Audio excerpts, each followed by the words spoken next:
Loan x by ln x minus one আমাদেরকে নির্ণয় করতে হবে ডোমেন। এই কোশ্চেনটি যদি ডোমেন নির্ণয় করে আমাদেরকে তিনটি ধাপ অতিক্রম করতে হবে। প্রথমে এখানে লব দেওয়া আছে এবং হর দেওয়া আছে। লবে হচ্ছে লন এক্স, হরে আছে লন এক্স মাইনাস ওয়ান।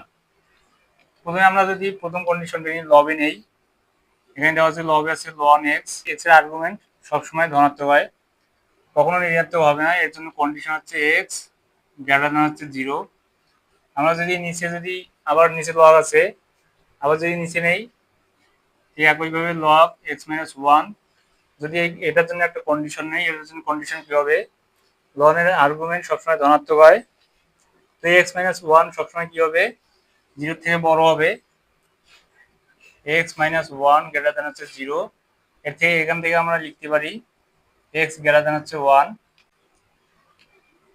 ঠিক এখান থেকে এই দুই কন্ডিশন থেকে আমরা কি লিখতে পারি, আমরা যদি এখন একটা সংখ্যা রেখা কল্পনা করি, এটা হচ্ছে 0 2, এক্স গ্রেটার দেন হচ্ছে 0, এক্স এর মান 0 থেকে বড়। ঠিক এখান থেকে শুরু করে এক্স এর মান এদিকে যাবে। আবার এখানে একটা শর্ত বলা হচ্ছে x greater than 1, x greater than হচ্ছে 1। ঠিক এখান থেকে শুরু করে এভাবে যাবে। তো এখানে কমন পার্ট হচ্ছে কি, কমন পার্ট হচ্ছে এক্স গ্রেটার দেন 1। একটা ভগ্নাংশ দেওয়া থাকলে হর কখনোই 0 হতে পারে না। তো লন এক্স মাইনাস 1 এটা নট ইকুয়াল হচ্ছে 0।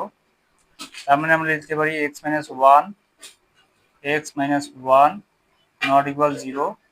বসে প্লাস 1 যদি যোগ করি, তাহলে x minus 1 plus 1 not equal হচ্ছে 1। এখান থেকে লিখতে পারি এক্স নট ইকুয়াল হচ্ছে 1, অর্থাৎ এক্স এর মান 1 হতে পারবে না। এই দুটি কমন পার্ট পেলাম হচ্ছে এক্স গ্রেটার দেন 1, এবং নিচে যে আরেকটি শর্ত আছে সেখান থেকে পেলাম হচ্ছে এক্স নট ইকুয়াল 1। এটি হচ্ছে আমাদের ডোমেন।